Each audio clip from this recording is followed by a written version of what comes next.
Dear participants, a very good morning to all of you. We are very happy to have you for the last day of this workshop. I hope you are enjoying the workshop.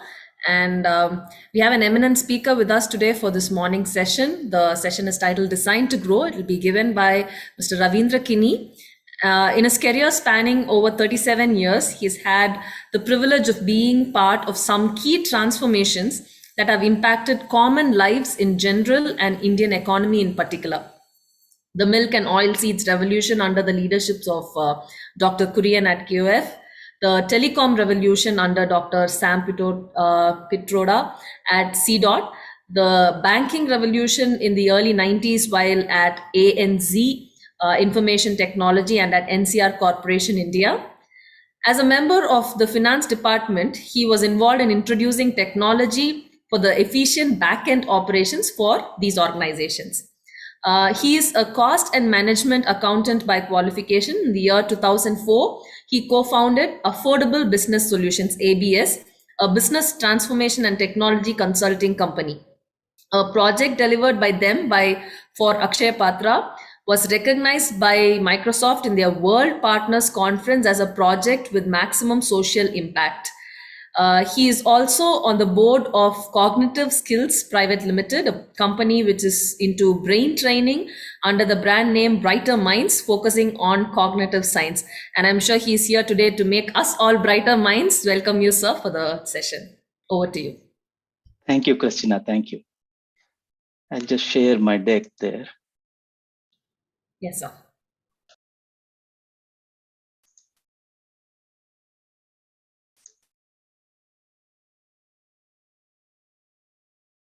Is my screen visible? Yes, sir, it is visible. Perfect.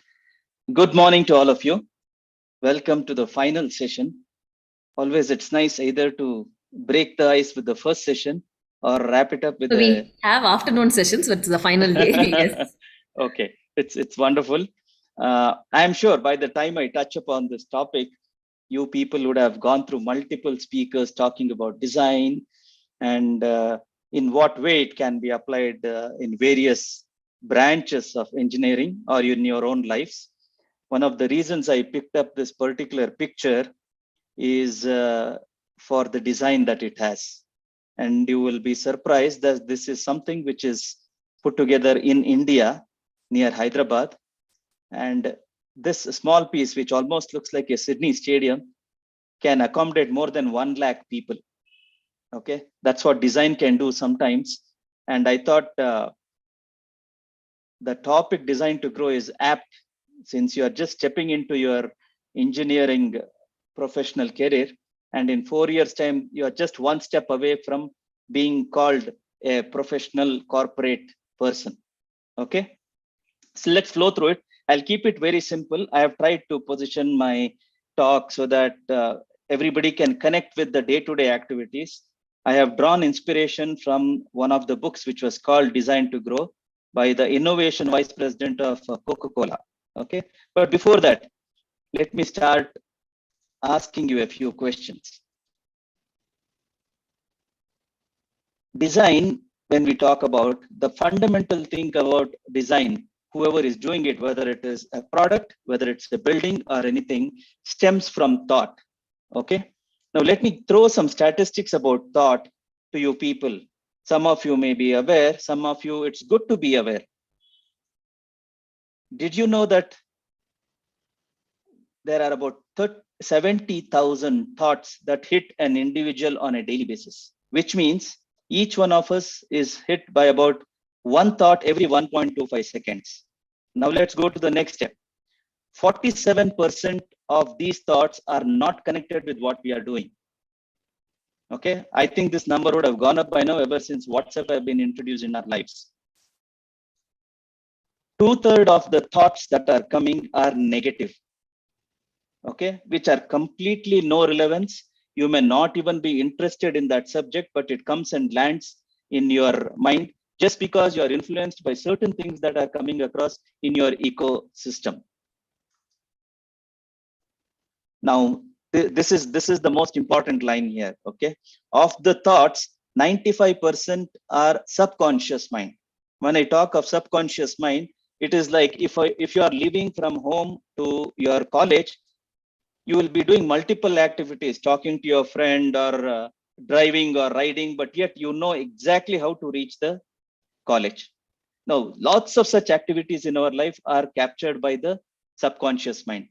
Now, there is a hint for all of us here. When we talk about this, the conscious activity that our mind does is only 5%. Okay, only 5% of what we do is through our conscious mind. What does that mean?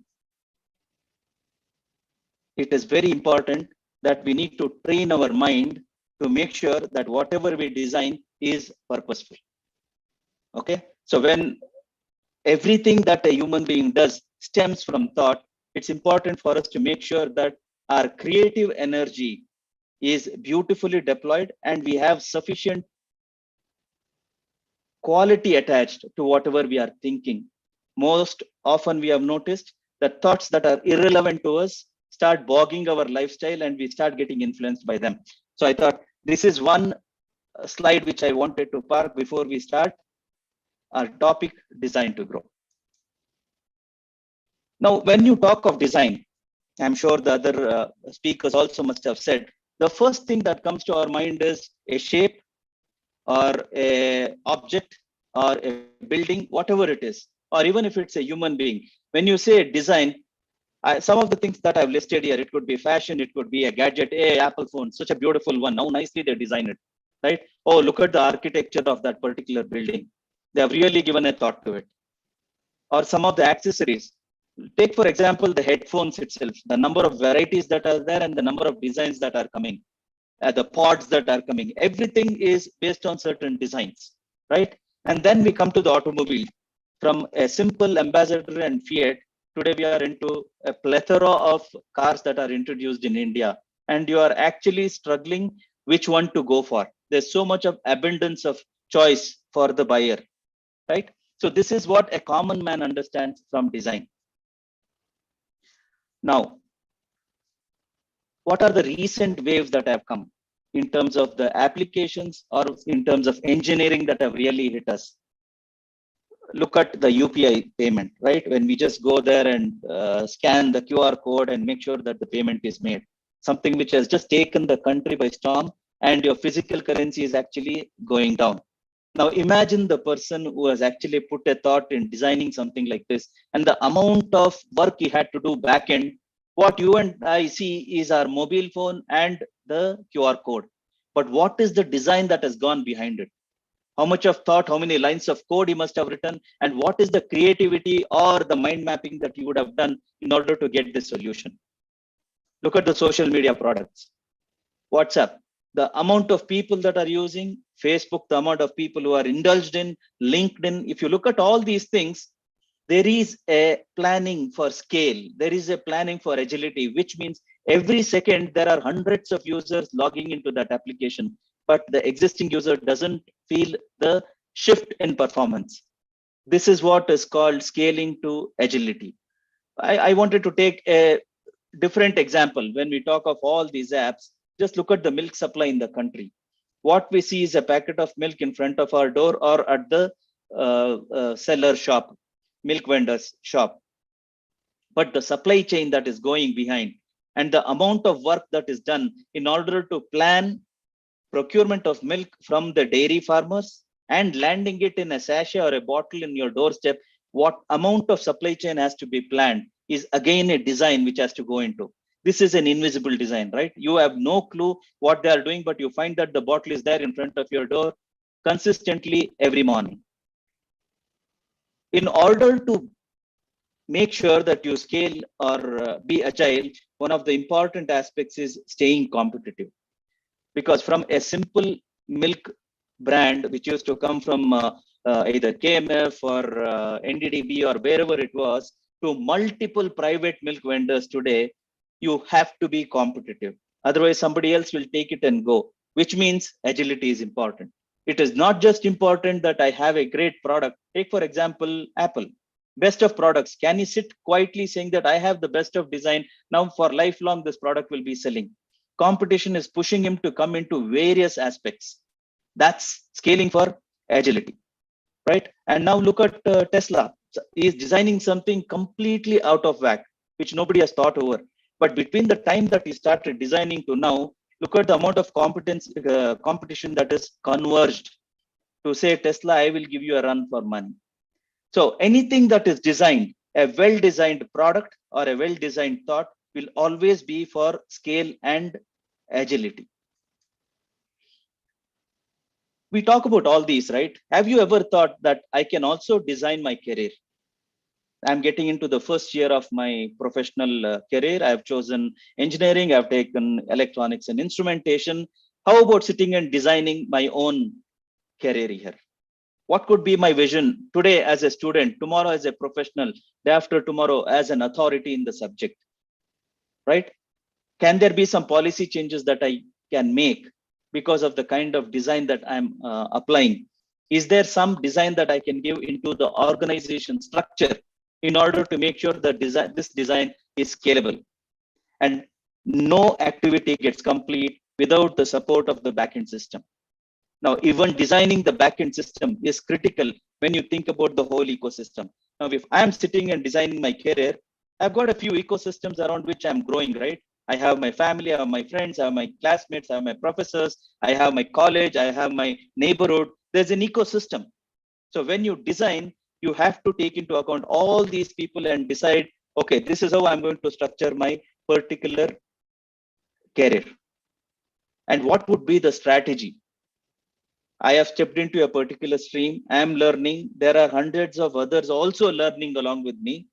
What should be my strategy in order to become a better engineer, if I may? I'm not going into the aspect of better student here. I'm going into the aspect of if I have to put a tag of engineer in front of my name, there should be some value add, right?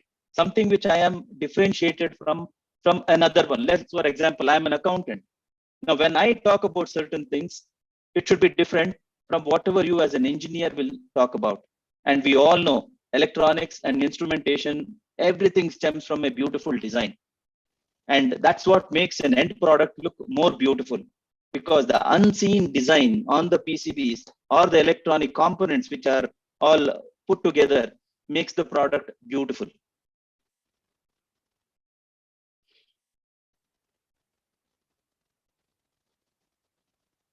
If you really look at the pace at which technology is supporting things to be done, in our early days, filament used to be a fantastic thing. People started opening small scale industries to supply to Mysore lamps, to manufacture filament bulbs. It's gone. LEDs have come and taken over. All the filament companies have shut. There are very few companies which are doing only specialized filament products, right? So how, and when technology is at its best, you have to be ready for replacement. A small story is about BlackBerry. I don't know how many of you have, I'm sure you might not have used BlackBerry, but you must have surely used BlackBerry. In the early 2000 eras, BlackBerry used to be the most preferred mobile phone. From a situation where people started saying, this is the best because I could address my email. There was no WhatsApp, there was no Facebook, there was no social media thing coming and hitting you.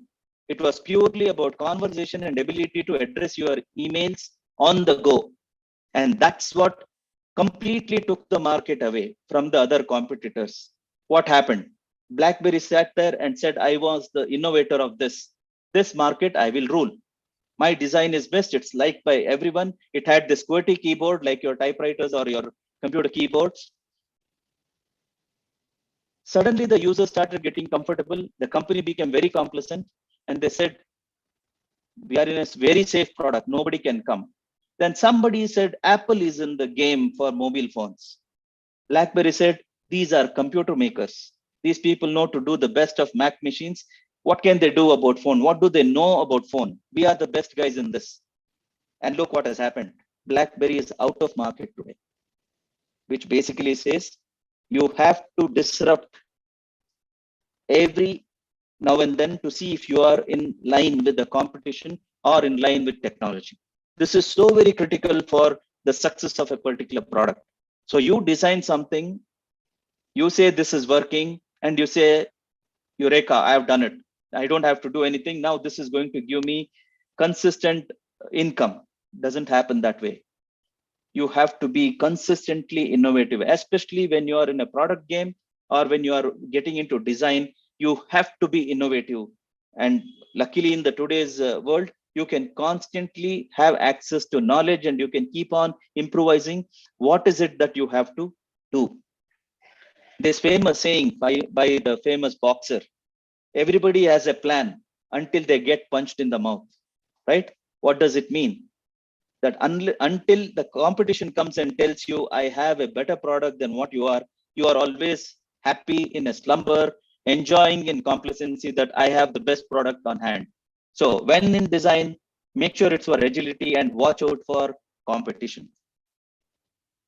Let's look at the Coca-Cola growth story.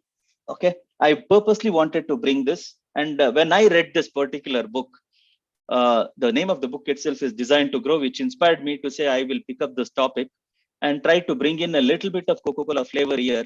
I don't think there's anybody in this call who has at least not tasted Coca-Cola, right? One of the most popular black drinks, obviously aerated drinks, and today it's slow, not much asked by the Indian public, thanks to the heavy sugar content and other things. But it's a very, very interesting story. Okay, the trajectory that I have shown here is from the time the person who I'm sure none of you here would know who founded Coca-Cola, okay, John Pemberton. This was in 1886. So I have tried to put together what Coca-Cola did as a design being its motto. Right from day one, I am told from this book that you are looking at that everything was around design. Okay, so let us run through the story of Coca-Cola here, which started with about $50-60 income to a $50 billion company today. And more about, I think it's the third or fourth largest country selling Coke is India. So let's look at what is the story of Coca-Cola.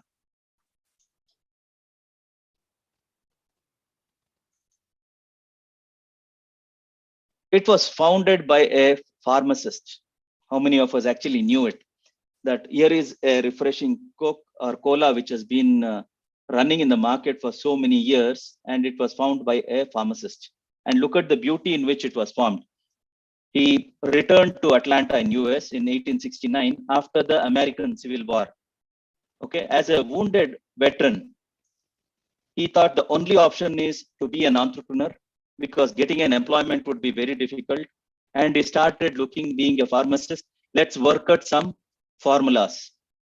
In 1886, he launched Pemberton Chemical Company. Okay, that is how he actually called it initially. And he started raising funds to say, I have got this formula, how can I raise funds? And remember that this was his 6th or 7th attempt. His initial 5 attempts had gone bust. It just didn't succeed. So the way he used to do it was take every sample, stand in the marketplace and start offering small quantities to all the people moving in the market as samples to taste it and say how well they like that particular product. Okay. And the beverages market was just exploding. You will see in today's world, every other app maker is coming and putting his application in Google Apps or in Apple Apps platform and trying to introduce that app into the ecosystem. That was the situation then in the beverages market.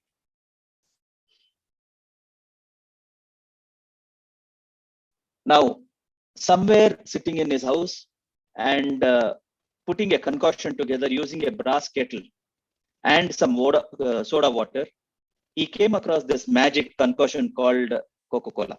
Okay. Now, it was not called Coca-Cola initially. He just sold it as one more of those colas which are there. And it received a fantastic reception. Okay. Now, here is another twist for you people. Incidentally, his accountant called Frank Robinson is the person who actually named it Coca-Cola. Okay, look at the twist here. Here is a pharmacist who is putting a formula together. Here is an accountant giving a name which has become so popular today worldwide. And the way he did this Coca-Cola is because of this alliteration which was in vogue in those days. After that, you must have seen Dunkin' Donuts, PayPal, Bed Bath and Beyond. These are the names that have come in the similar form like the Coca-Cola. These are all called alliterations. And this became the start of the story of a famous company called Coca-Cola. Now, this is what happens. You think you have the best of products.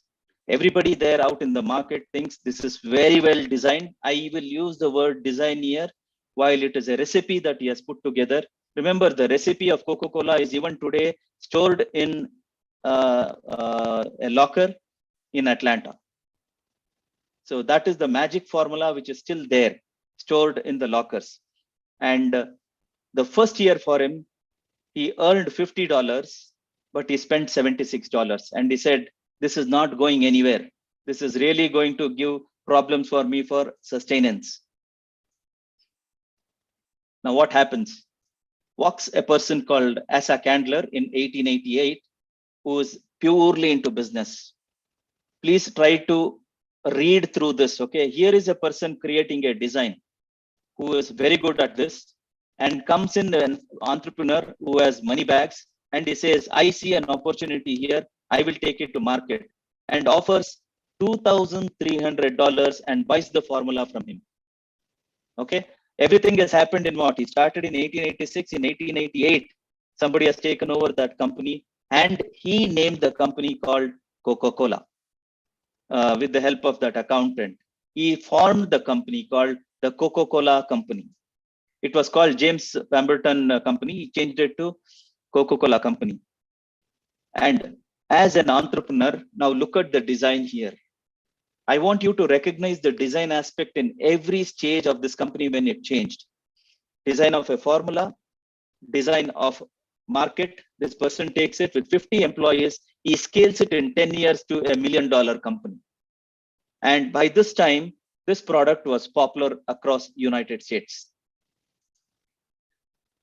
Now, in 1899, Candler changed the model. What was his model earlier? He used to make the concoction and sell these bottles in the United States. He changed the model when two young gentlemen came and approached him, Benjamin Franklin and Joseph Whitehead. They said, we are also entrepreneurs. Why don't you give us the license to sell your product? We will make this and sell this product across. And that's when, with great hesitation, Candler said, all right, go ahead and take the formula and start manufacturing this. Remember that Coca-Cola offers the formula in the form of a particular code that others will not be able to understand what is the original mix in this Coca-Cola formula. Okay. And that is when what was called as the Coca-Cola Company started becoming available in every street and corner of United States. And he is today known as the father of franchise model. All the multinational stores that you see here, whether it's McDonald's or the recent one, Popeye, which has opened, all these are franchise models.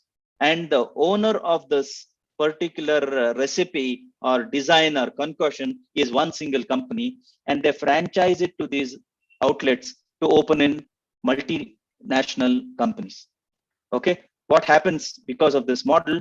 Something which took place in Atlanta in United States is today sold across the globe. And the model in which it is sold is through a franchise model. So in Coca-Cola, what is this franchise model? It is called the bottling companies. So anybody who wants to bottle can start an enterprise, and this person will give his formula to them to manufacture and sell Coke. And I am not a big Coca-Cola fan, or I don't drink aerated drinks, but I am told when you taste this particular thing anywhere in the world, the taste is uniform, irrespective of whether this particular bottle was bottled in Kodigehalli, or it was done in Japan, or was done in one of the Chinese countries, anywhere. Okay, that's the beauty of standardization to scale. So once you have standardized, it's like somebody said, you buy a Lamborghini here or an Apple product here or anywhere in the world, it is standardized. Your experience will be absolutely uniform. For the model that he chose, He is known as the Henry Ford of soft drink industry, right? Who is Henry Ford? The father or the one who started automobile industry, right? The Ford company. So you have a $50 company sold for $2,300. Somebody scales it up to $1 million. And in 1919, in just about 30 years of taking the company, Candler sells the company to a bunch of investors for $25 million. And this person took the company public. He offered the shares to public and purchased the company for $25 million in 1919. Between 1919 and let's even say it is 2019, 2022, it has moved into billions of dollars company. Now, this is a, do you think a company like this could have grown to this size just by sitting there without constantly changing the design or having a design to scale, existing in multiple countries, and the number of products that they have today? What you and I know is only Coke. But today, Coca-Cola as a company sells even water bottles. They sell your orange juices, multiple flavors they send. And that's what the design behind all this scaling in this company is about.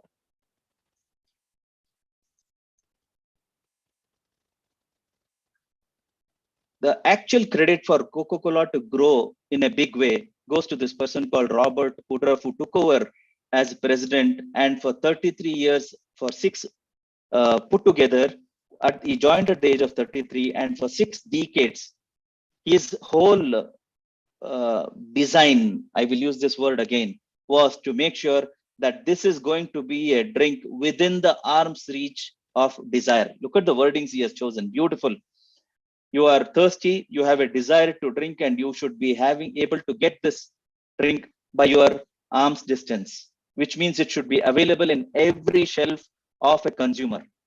That was his complete motto when he said, this is going to be the most valuable brand in the world. Just for your information, in 2012, the company revenue was 48 billion, and 2021, look what competition can do, right? With the pandemic impact and more soft drinks coming of different flavors, the revenue from 48 billion has dropped down to 10 billion. Okay, that's the shift that happens. There is a ride. Here is a 136-year-old company in front of you, which started as low as $50, scaled to millions of dollars, hit almost $50 billion, and now is back into $10 billion. That's the story of Coca-Cola, which you and I did not know. Now, throughout the story, if you look at it, there was a design in place for the promoters to start looking at how do we scale this product, how does it become available, and all these years, ever since it was called Coca-Cola, the lettering that you see there, right, has remained consistent. The curved bottle which used to be given earlier, that was available uniformly, and that is very, very popular today. Okay, you can log into Google and check the Coca-Cola story. They will have a specific story about how this bottle made it very popular. India is the 6th largest Coke selling country. The top 5 contribute to 50%. Obviously, we all know that every second person in US drinks more Coke than water, right? So you got US, Mexico, Brazil, China, and Japan, who are ahead of India as a country in terms of Coke consumption. So the Coca-Cola story I want to end here by telling, here is a startup. And if you notice, it has changed 4 hands before it became one of the most popular and well recalled brand in the world. So sometimes when you design, you may be the innovator who puts this formula together, and then it passes on multiple hands. And eventually when it becomes a big company, who is remembered in this whole game of things? Whoever is the person currently running Coca-Cola will be known. James Pemberton, who actually started the company, is unknown to anyone, right?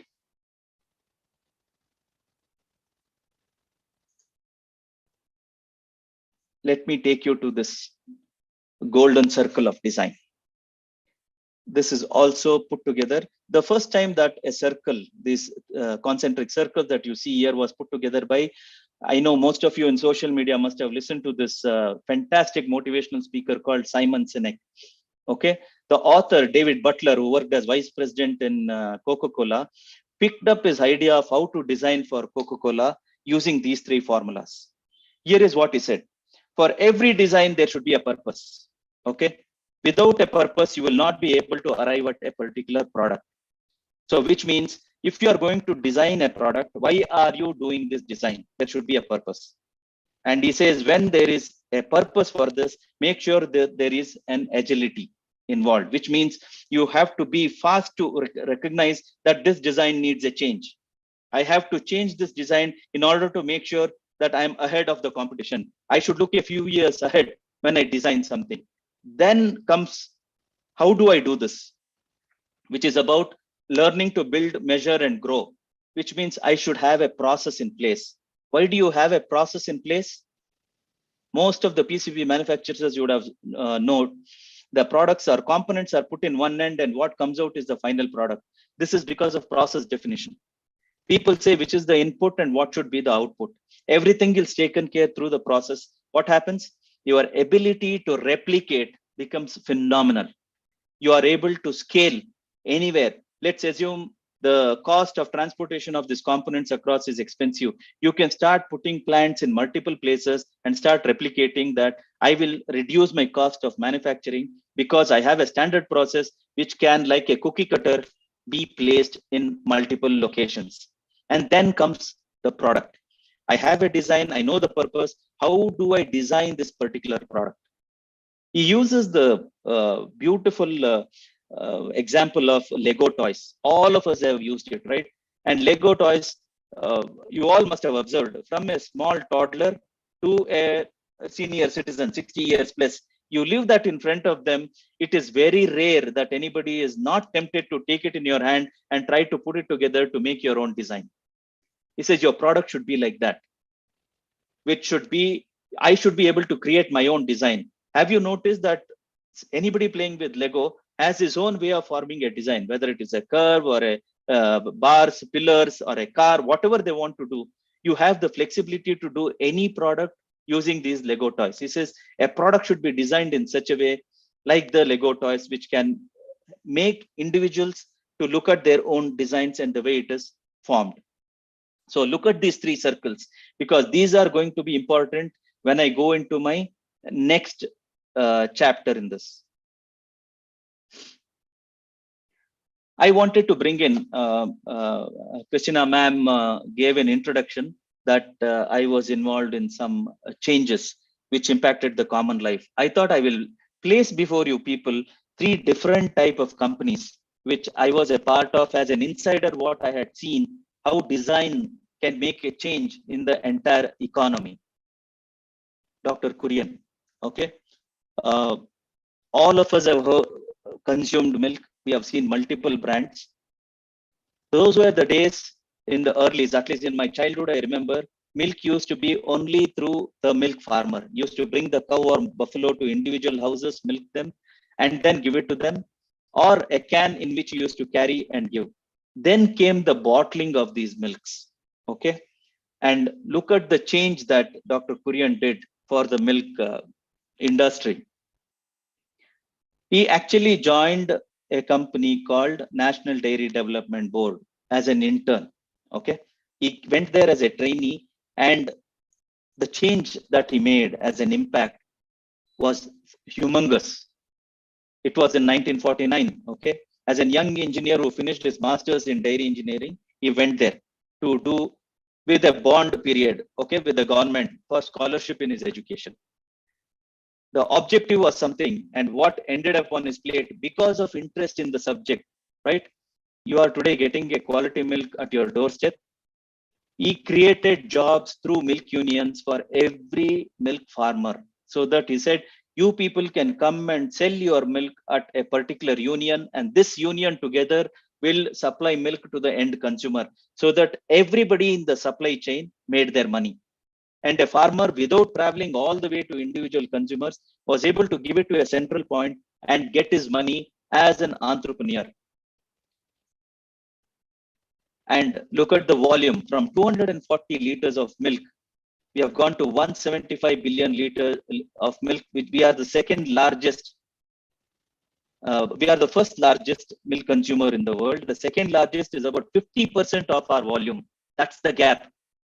That's the gap. And we know our population, and you can clearly visualize how a small thing which happened in Gujarat, Anand, by Dr. Kurian impacted every person's life. Forget about those who could afford. Even people at below the poverty level were able to consume milk because of sachetizing these and available in smaller quantities. Now let's come to the next person, a name which is very popular, especially when we talk of technology, phones, calculators. Sam Petroda is very Satyan Gansham Petroda was his name, or rather is his name. He's still alive. He's living in the US. The first paycheck that he got was issued in the name of Sam Petroda. And he said, okay, I will keep this name. Because he writes that my need for money was so much that I did not want to go back and change the name to Satyan Gansham Petroda. I said, let me stick to this name. He is known as the father of telecom revolution and also of yellow revolution, which is the oilseeds revolution. I happened to join this company in my early days. I was about 24 then when I joined CDOT, obviously as a bean counter whose objective was to, I joined this company because every one of us who worked there was given a computer to work on. That was my only reason why I joined it, and that you have a freedom to work. And what I saw happening inside was this person standing there and guiding technology people how to put together a automatic exchange, telecom automatic exchange, which would work under any condition in India. And that's when the first, while all of us were, the telecom was not as well connected as it is today. Everybody, what used to be called a Strowger system, right? As soon as you make a call, the operator used to rotate a lever and then generate a call to connect to the person you want to talk to. Trunk calls had to be booked. Today, there are times when you don't even want to take a call. That many plethora of calls start hitting you. It is at that time that is said, we need to build an exchange which can take care of all weather conditions. We have the extreme cold in Jammu and higher regions, Himachal regions. We have the summer in Rajasthan and Gujarat. So we have to build a product which can take care of the entire weather conditions of the country. And what he came out was a product called RAX, which he called Rural Automatic Exchange. Okay. And this piece that he brought in connected every rural citizen of India to stay connected with his near and dear ones. That shift which he brought, then it went into Department of Telecom and got the satellite connections, and everything became a big roaring thing for staying connected across the country. During that time, after looking at the success of his Indian telecom revolution, why have I put here? What has this got to do with the design, right? If he had not put a bunch of people and started a research organization like CDOT, where young brains from IITs and top-notch technology companies got together, there were engineers from almost every known engineering college. There were not many engineering colleges those days. And people used to be recruited there, and their job was, they were given every facility to say, our job is to bring the best product out. And the designing was done in such a way that even the panel, there were multiple vendors who could come and demonstrate and say, this is a non-corrosive metal. This particular paint would be something which could stay for 25 plus years. That's the way the whole design of the exchange box was done. And that's the reason I bring it here. Similar thing was, because of his success there, he was asked to bring in the oil seed revolution. Those days, what used to be the very common consumption used to be your coconut oil for people in the south, in the coastal regions, and then it used to be groundnut oil. He brought in this concept of extracting oil from safflower, soya bean, mustard, sunflower, all these, and said, If this particular research is done and released into the private sector, everybody will have an option to go for a more healthier oil, because he realized usage of oil is very common in India. Now you have a person who was the father of telecom, technology man, absolutely, thinking about what would be the impact of common consumption. Do you see the difference here at technology person talking about agriculture and saying, here is something we can do by using agro products into technology and extracting oil from them. Now, NCR, National Cash Register, one of the first companies to start all these point of sale terminals, and those days it used to be called adding machines. Okay. 1980s or early 90s, when ATMs were introduced in India. I joined NCR in the early 90s, and we used to import from Scotland. And it is at that time that our then managing director said, why can't we manufacture these products in India? This is the US managing director of NCR who said, India can be made the manufacturing hub, because manufacturing it in Scotland or other European countries would be far more expensive. And as a first step towards that, look at the beauty here, okay? I had to export 5 lakh 100 rupee currencies of used notes through RBI permission to Scotland, because India was one of those countries where these soiled, oiled, used notes were more in circulation than those crisp notes that were there in other European and US countries. So they had to change the design to make sure that used notes are easily dispensed in the cash register, in the automated teller machines. To a person who is looking at that ATM, it very much looks like an electronic machine. But what runs inside that is complete instrumentation and mechanical device, which uses a rubber brush to push out all the notes. Okay. And then they sent us back those 500,000 or 5 lakh worth 100 rupee notes, and came out with a new dispenser mechanical device, which was manufactured in India. And today there is a manufacturing plant in Pondicherry, which is exporting ATMs to other countries. Simple effect of need-based design, completely domesticated here, brought into, it's a very clear of think local, but supply it to the world, right? So beautifully executed from a place where they were imported and supplied to all multinational banks. Every Indian bank was able to bring in this affordability there, because we started shrinking the size of these machines and made it affordable to all the Indian banks.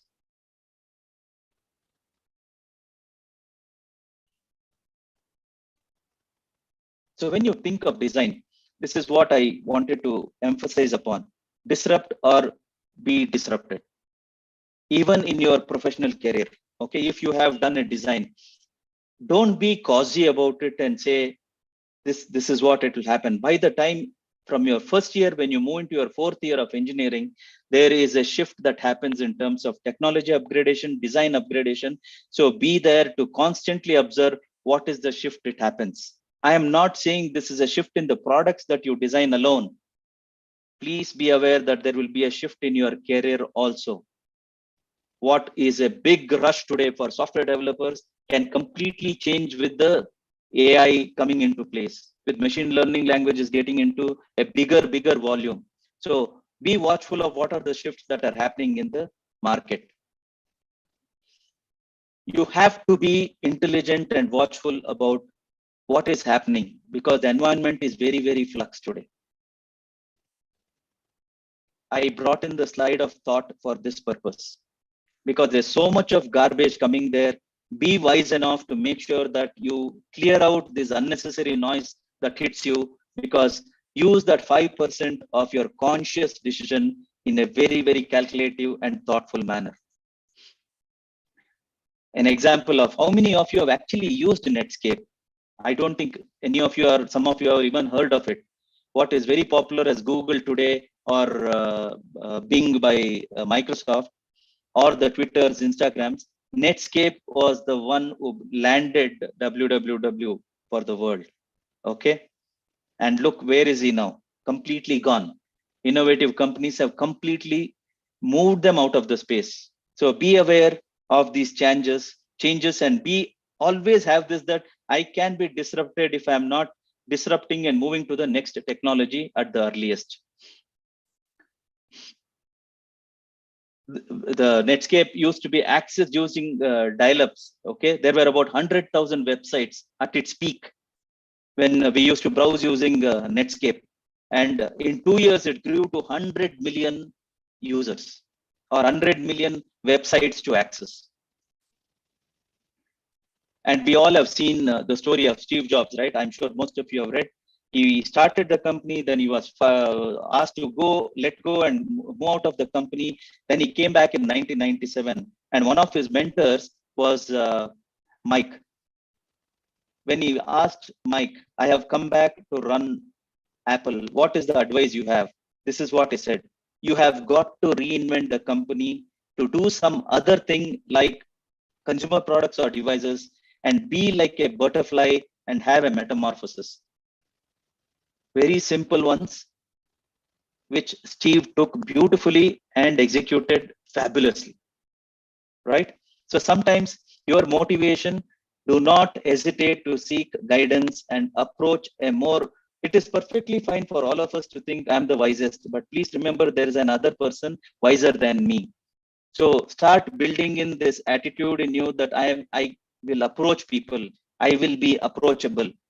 It's very, very important when you are exploring new dimensions in your career, as well as in any of the field that you are running. Now, 2012, the World Economic Forum actually said we are getting into a complex, volatile, and uncertain world.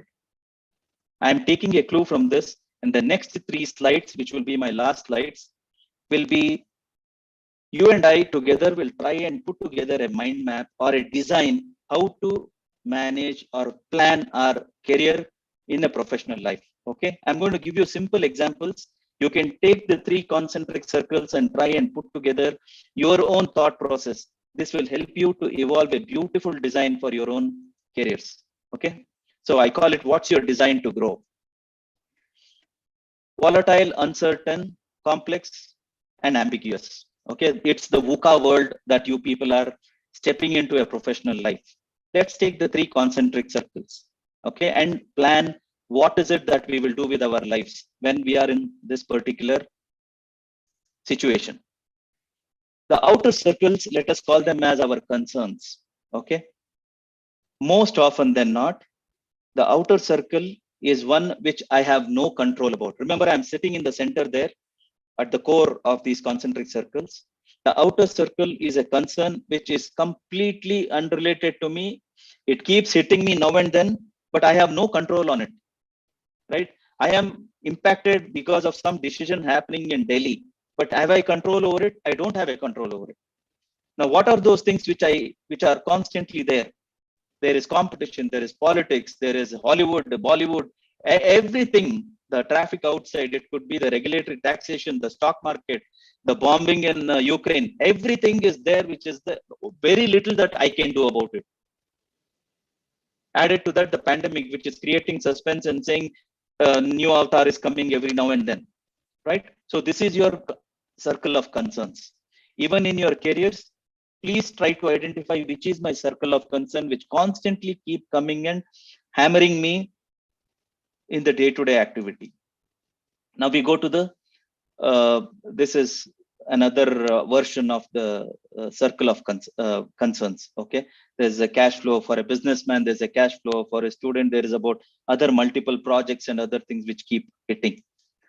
Now, the next circle is your circle of influence. What is the circle of influence? These are the ones who are your near and dear ones, who can make an influence in your activities, on whom you have connect, on whom you have control. You can actually look at them and seek help them, get ideas, approach them. That is that circle of connect that you have, circle of influence. These are the people you will go to if there is any kind of situation that you have, your professors, your colleagues, your classmates, your peers. All these people form your circle of influence. Now you are sitting in the center there. What is it that you have control over? It's very important for us to understand this. When I'm planning something, I need to understand things that are in my control, things that can influence my control, or people to whom I can go to, and the outer one where I say I have no say. Somebody may suddenly change the curriculum. Somebody may change the entire exam pattern. I have no control over it. But let me get solid about what is it that I have control over. What do I want to eat? When do I want to sleep? What is it that I want to pay attention to when I get WhatsApp messages? Do I really need to exercise? If so, what is the exercise that I will do? Whom do I choose as my friends? Whom do I socialize with? Right? What is the subject I need to study and educate myself other than the usual pedagogy that is given to me? All these things. What is the kind of people I have empathy towards? Can I be a better human being tomorrow? All these things are under your control. So here is what the formula for all this is. Reduce your circle of concerns. Increase your circle of influence, which means start growing your circle of influence and make sure that this is the circle which you are going to be in touch all through your life, because these are the people who can actually contribute to make sure that slowly your objects of control start growing better and better, right? Reducing your circle of concerns. And this is a constant evolving process. You are slowly eliminating those things which are coming in your way. It is like one river stream which is coming, flowing in a gush. Somebody goes there and tries to make a small canal. What happens? The water distribution splits into two and the distribution becomes 50-50. If you pull one more line there, it further gets reduced to 33%. So the lesser is your distraction, the better is your focus towards what is it that you want to achieve and how do you get a control over yourself. This is what I call as designing your own careers. Have you thought of designing and how do I make this happen? Remember, whether it is Archimedes or any of the great scientists, the best of ideas have come when they are in silence. So make sure that you have a portion of your daily time dedicated for yourself, wherein you do a little bit of introspection and start thinking to yourself, how can I put myself to a better purpose? So define the purpose for you are choosing this as your professional line, and how is it that you can start contributing towards it?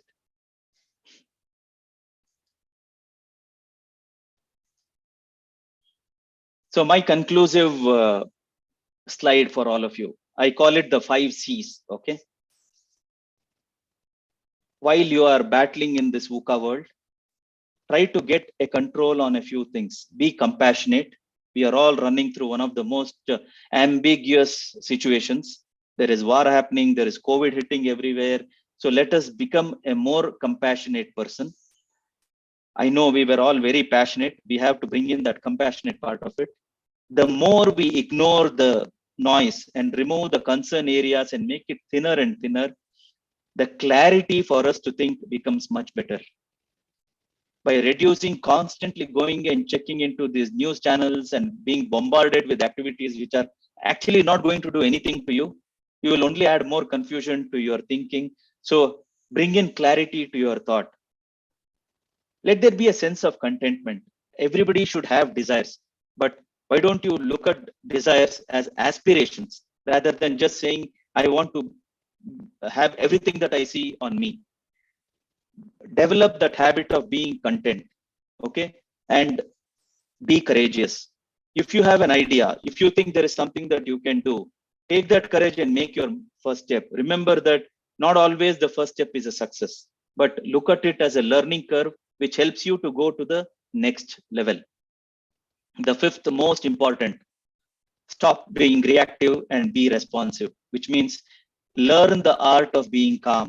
Spend at least 30 minutes every day sitting quietly. I call it the appointment with the self. Okay. So make sure that you are calm and you approach every problem that comes to you as this is something I will be able to solve. Get through with this positive.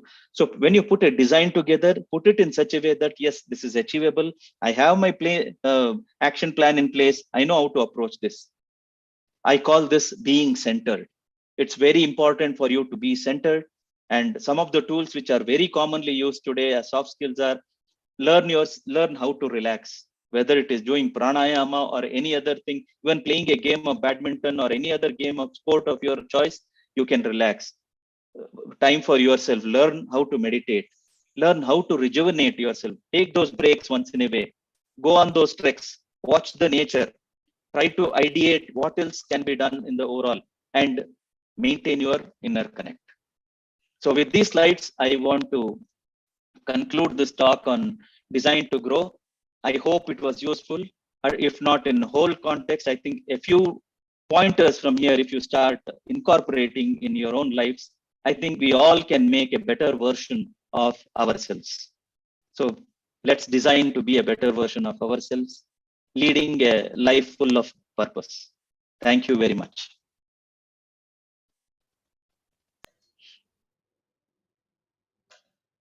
Thank you very much, sir, for the talk.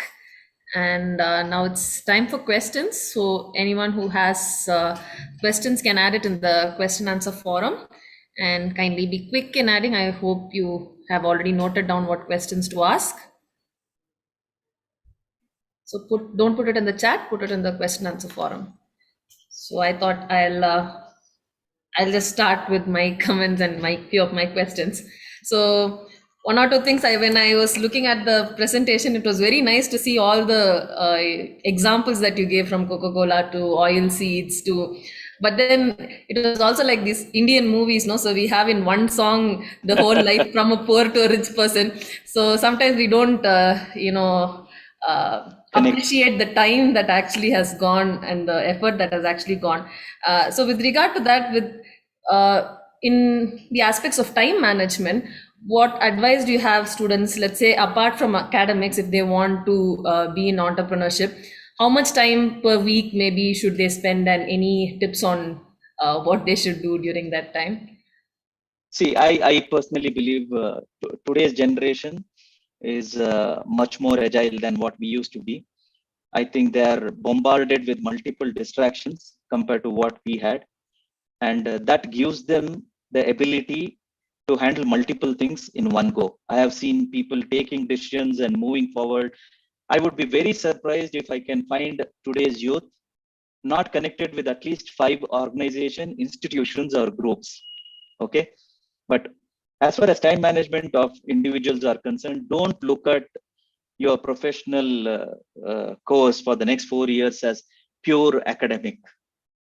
Today, you have a window which can be open to the entire world. Okay, you have a window open to the entire world. Anything that I post can be seen by millions of people. You have a window. We did not have a window because the world was not so well connected in those days. You had to be physically present to make that impact.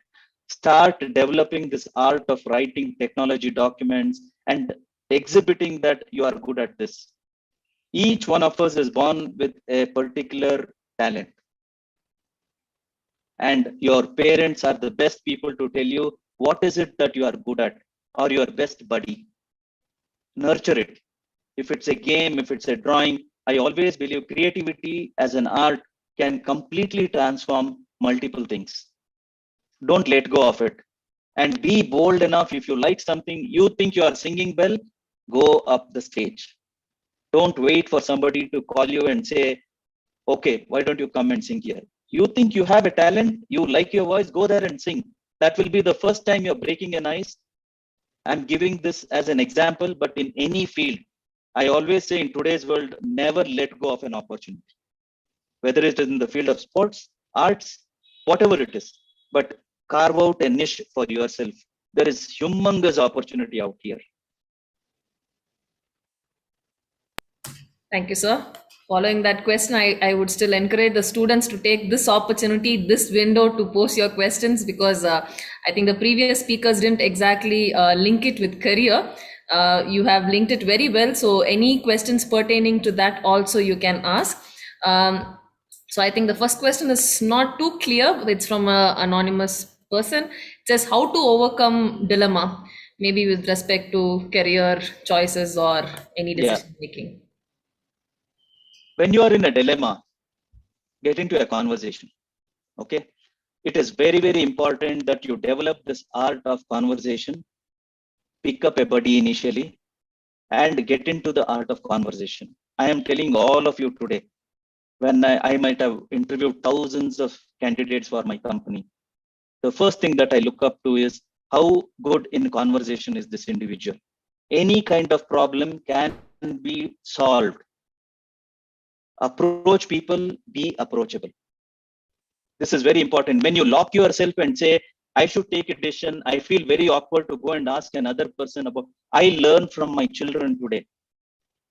They are the millennials, right? So I don't know everything that happens, but I keep having a conversation with them to ask what's in now. A boy and girl both are called dudes. The girl is called a bro. These are things which are new to me, right? But that's the lingo. I have absolutely no objections to it. But I want to know what's running today. So please open up. The best way to solve a dilemma is open up. And I am one of those who goes by the heart. I go internal, ask my heart. Somewhere when you take some decision, the heart blips. That's the decision I will take. Don't get ruled by just mind, because this fellow is very tactical. If a professor is coming on left lane, he will say, "Boy, shift to the right lane." Otherwise, you will be asked a question. But the heart says, stick to that lane and say good morning to that professor. So go by the heart. Don't rely too much on the mind. This fellow is important, but when you decide, look at what your heart says. It will make a huge difference when you are addressing some dilemmas. How to find a proper guide who can help us with our queries. The related question has been coming in the previous sessions also. I think finding a good mentor, these students are finding it difficult. So, what would be your advice for that? My take on this is there are different areas of interest for you. Pick up the art of identifying a mentor for different ones. You will not have a silver bullet for this. I'll give you an example. I love a particular subject, and my love for that subject is basically driven by the professor who was teaching that subject. That professor created an interest for me in that subject. So for that subject, I will keep that professor as my mentor. Down the line, I find another person in a similar subject who says, "Oh, your interest is in that subject. How about this?" He becomes another mentor. So this is a fluid state, right? You keep choosing people, and you should be alert to choose that. Yeah, this person looks like a good, and there is nothing wrong if I say, "Oh, I probably did a wrong job here. He has no interest in what I might want to look at another mentor." Perfectly fine, but make those choices. Unless you attempt over a period of time, take my word, in the next 4 years, if you consciously do this, you will become a brilliant person in choosing a person who can work with you in a jiffy. Friends are chosen like that. In a way, you have the art of choosing what is compatible and what is not compatible. Apply a little bit of science to it, you can choose a mentor. Thank you, sir. The next question is by Suhas. It says, "Sir, if I have a fixed idea and keep on modifying it based on the changes in the world, wouldn't it get diluted, or will it conflict oneself in the long run?" I will take both these questions. What if you to be jack of all and master of one field? Every time when you pick off a particular idea, please look at the relevance of that idea in the common man. Okay. If I'm developing a consumer product, I'm also a consumer, right? If I'm developing an industrial product, I know its relevance in the market. Can I sit now and design a petrol driven mechanical engine and say, I will make it better than Mercedes Benz? Who is going to buy it? It's gone. It's gone into the electronic world today. So please look at the relevance of your design with what is in vogue and future. it will give you an answer. Is it worth, or take this as version 1. This gave me an idea. Now I have to apply it into a particular product which is completely relevant in today's world. It probably will give you one more idea. But please don't sit there and meddling with it. It is perfectly fine for a hobby. You know those aircrafts used to do with applying Fevicol, sticking and then flying it, wooden, this one. It's good for a hobby. But if you are really looking at from a professional side, be agile. Look at market relevance whenever you are thinking of any ideas. Because by the time you go and pitch it before somebody who is going to fund you, there'll be 100 ideas which will be populated all over the world. So it is the first bird gets the worm. Okay. So be sensitive to it. It is a good idea to be a jack of all and master of one field. Perfectly okay. Let me give you a little bit of brain science here. According to brain science, multiplexing is very bad for the brain. Okay. So I am okay. I am physically fit. I can do a few things in volunteering, going to the rural areas and working, helping the patients who have been affected. Perfectly fine. I'm not just an engineer here sitting and studying instrumentation and electronics. I can also do this. Oh, there is a necessity for taking my entire community for a trek. Perfectly fine. There's a community gathering. I have to sing in it. Perfectly fine. I can crone. I can be better than a crow, right? So these are the things which is perfectly fine. You should have those skills. You never know when they will be needy. I keep telling cycling, swimming, driving.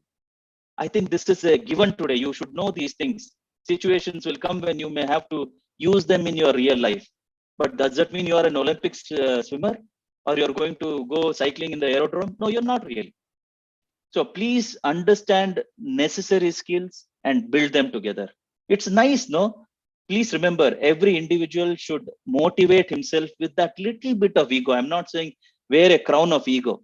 That ego motivates you to perform better than what you did before, and not because I am the best. I am the best is a ceiling where you are going to get choked. Never be under that. Always say, I should do better than this. And you will definitely find an area of excellence for you. That will be your field of being called as a master of it. Thank you, sir. So the example you gave about Coca-Cola, for me, immediately the mind went to Subway. Let's say Subway in India and abroad, the taste is very, very different. So how do you decide for which product? Both of it is in food industry. Which product you have to maintain the same thing? Which one should be different? I was reading an article on McDonald's as well. You've got aloo tikki in India. Okay. And apparently this is a new thing which has started here. Now, all the vegetables or the lettuce that is used in US, okay, are not available here. Olives are in plenty in the US. You don't get olives easily out here. And that is what I got to know, that this is a team which is now started locally sitting and planning all these recipes. The key ingredient, which is that sauce which is put in McDonald's or in Subways, is something which they have put together. And the source for the bread is standardized, and the recipe for it is provided by the main Subway to the franchise. So they sample out these so that you bite everything, but taste, they have done it completely localized. Because our kind of spice, none of the Western countries can have it. Probably some Chinese fellow will say, I need more chili sauce on it. But that's the way they are modified. And all the multinational companies coming here, take for example, IKEA, brilliantly known for do-it-yourself products, right? Today in Indian context, they have done a little bit, a slight shift in it. There are do-it-yourself, but there are off-the-shelf products which are manufactured in India and sold in IKEA today, purely to customize to the country's requirement. More so, India is a volume game. So they want to make sure that products sold are there. And we are also lazy in engineering. You give me a screwdriver or a star screw and ask me to fix the furniture, I'll say I would rather pay 100 more and buy a ready-made. That's the way here. Whereas in US, even plumbing or electrician, they fix it themselves. That's the difference. You had asked that the student should be knowing what the market trend is, the market change. So, would you suggest any resources, even maybe for faculty, that we could, tell the students about where do we check for I, these market changes? this is the suggestion I have for the faculty. Now look at a Confederation of Indian Industries or any of the professional companies. Most entrepreneurs or company officials are invited into educational institutions to come and give a talk, right? I think that bridge has to get thicker and better now. And I'm asking for a reverse here.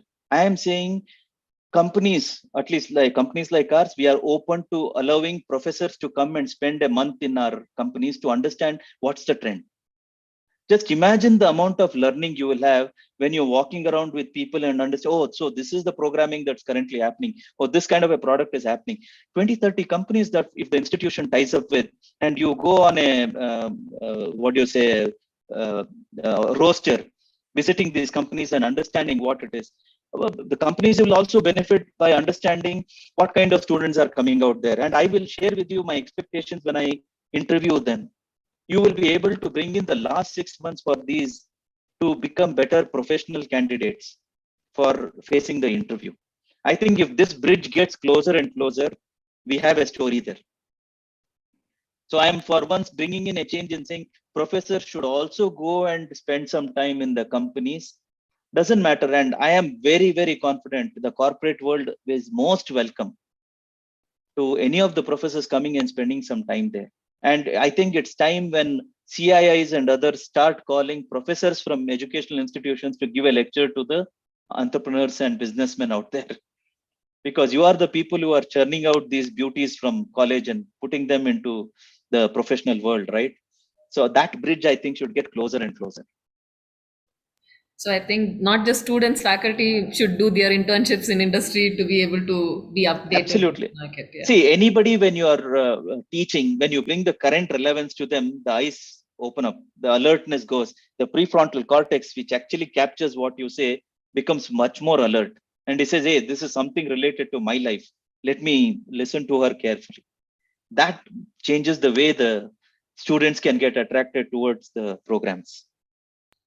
Thank you, sir. If there are no other questions, one of my last questions would be, based on all the questions which I see, even including mentorships or ideas, my perception is that students feel like, okay, you should get in the first shot, you have to get the right mentor, the best mentor. In the first shot, you have to get the best idea.